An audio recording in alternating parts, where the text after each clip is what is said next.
This is part 1 of linear chromaticism. So this video will talk about chromatic medians and common tone modulations.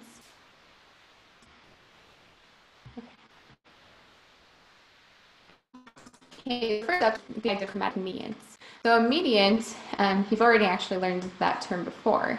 So if you think of all of the chord names within the scale, the tonic and dominant are what you might remember the most. So the 3 chord is called a mediant, and the 6 chord is called a submediant. Okay, basically just means that they're both thirds away from the tonic. Okay.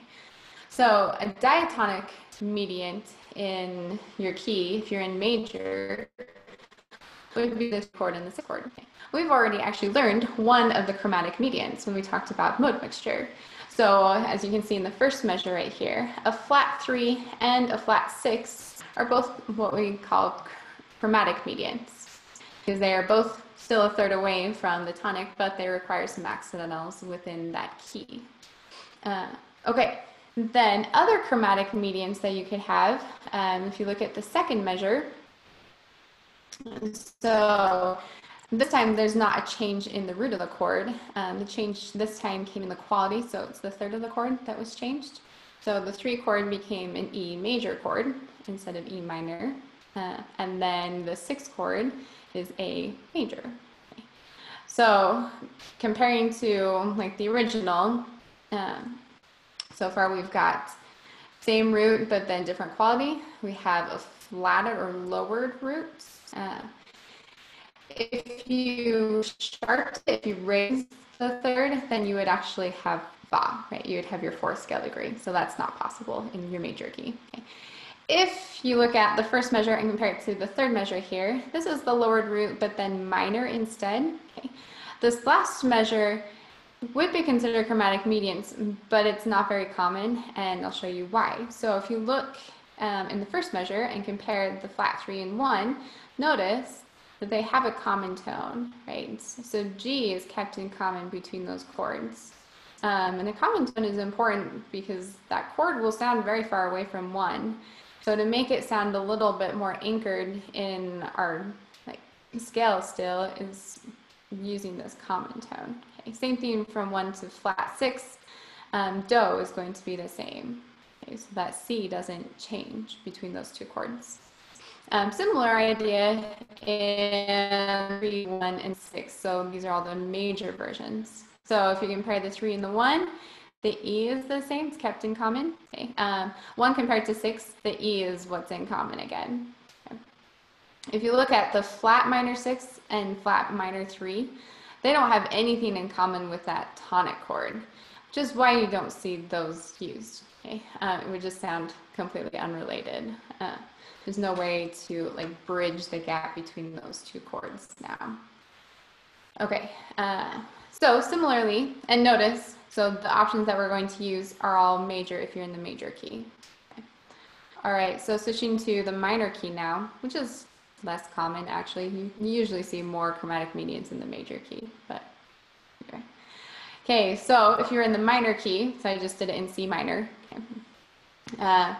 And what you could do first is don't change anything about the root and just lower the middle note, so you're changing the quality. Okay, so that would mean now it's a minor 3 and a minor 6. And if you compare minor 3 and 1, share that E flat, so the root of minor 3 and the third is the same. Okay, and then it's the same note that's shared between 1 and minor 6 too. The E flat is what's kept in common.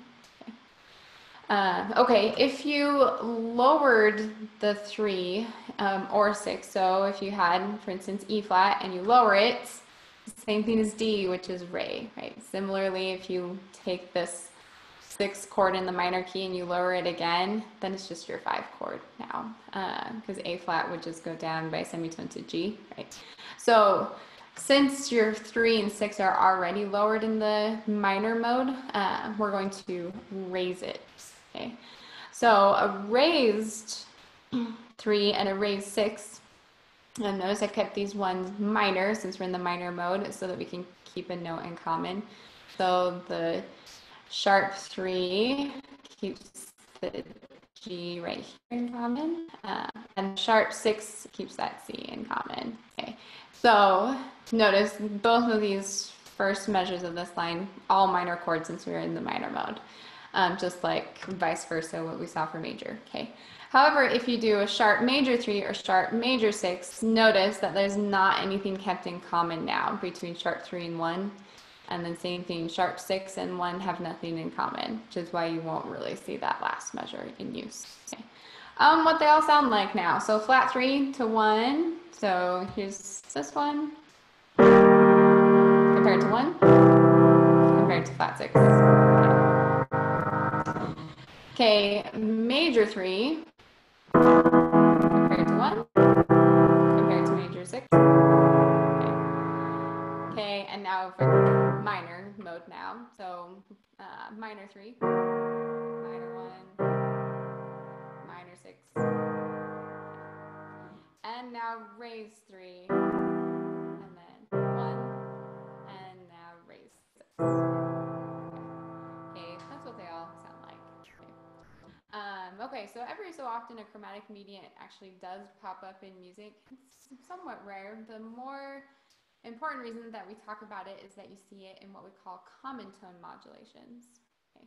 And just like the name would imply, a common tone modulation is a modulation that uses a common tone. So it uses one note that is diatonic to both keys, and it uses that one note to switch between. Okay, I'm going to show you this Mozart example first. It's perhaps the most obvious example. Okay, so this one is starting out in B minor, and we're going to D major, which are medians. Okay, the most important part about this, though, is actually that we're going really from F sharp major to D major.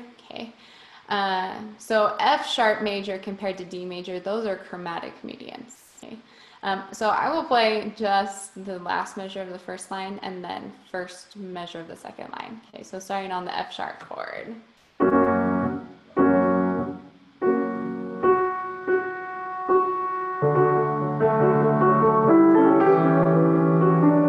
Anyway, okay, so you can tell we've switched to D major and we're keeping it there. Okay.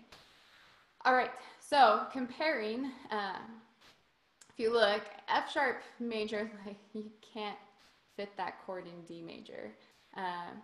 It would be a major 3 chord, okay, but like I already mentioned, those are going to be unusual, okay.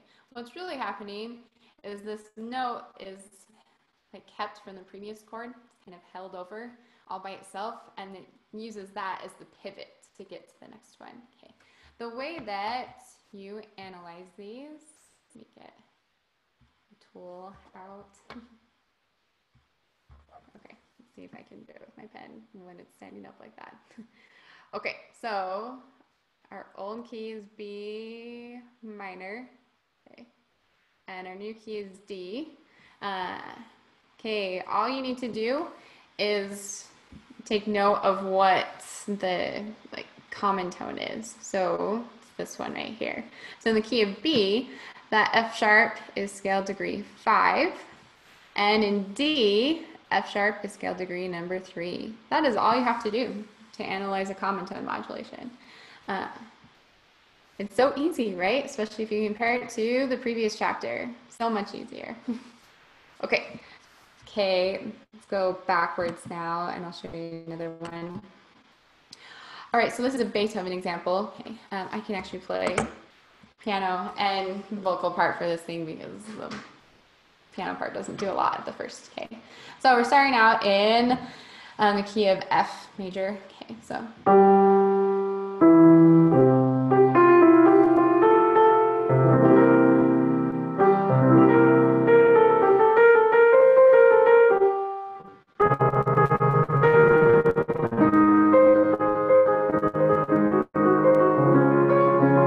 Okay, and it keeps going. Okay, all right, so we're starting out in F. Ready to go. Let me get my draw tool back. Okay, so we're starting out in F, and then we're ending up in A flat. Those are chromatic mediants, right? If you were in the key of F major, an A flat major chord would be like your flat 3. Okay, so those are chromatic mediants, which often implies that there's a common tone modulation. Not all the time, but very commonly there could be. Okay. So if you look at this theme, we're definitely in A flat by here, right? And we're still definitely in F right here, because this is the 5, 7 in F, and yeah, this is your tonic in A flat. So we can't really make either of those a pivot that would really make sense. Okay. Plus, all of this melody is still pretty obviously in F too. Okay. So the last note that we have that makes sense in both keys is this G right here. Okay. This is where it pivots. Okay. Okay, so in F. Okay. Let's scale degree number 2. In A flat, it's actually our leading tone. Okay. So that is how you would analyze that modulation. And I'm going to keep going backwards.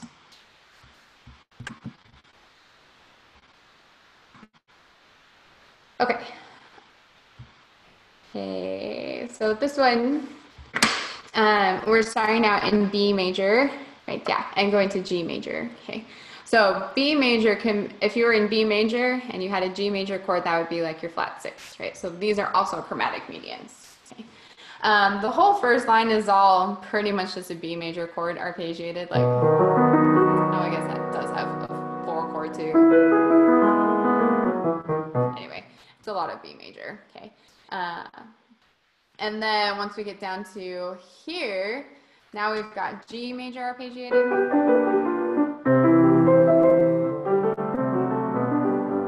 Okay, so I already kind of told you where it switches. Okay, they've even marked it for you. But if you see right here, there's one note in all of those parts. It's only a B. That's our pivot right there. Okay, because the previous chord is a B major chord, which would be like a major 3 in G major. Doesn't make a lot of sense, right? Because you'd have a major 3 going to a 1. I mean, yeah, it's not really what's happening, right? Really what's happening is they're just using that single note to pivot. Okay, and then after that, it's clearly in G. Okay, so in G, our B is a 3, it's the 3rd scale degree. In our own key of B, it's our tonic, it's our 1.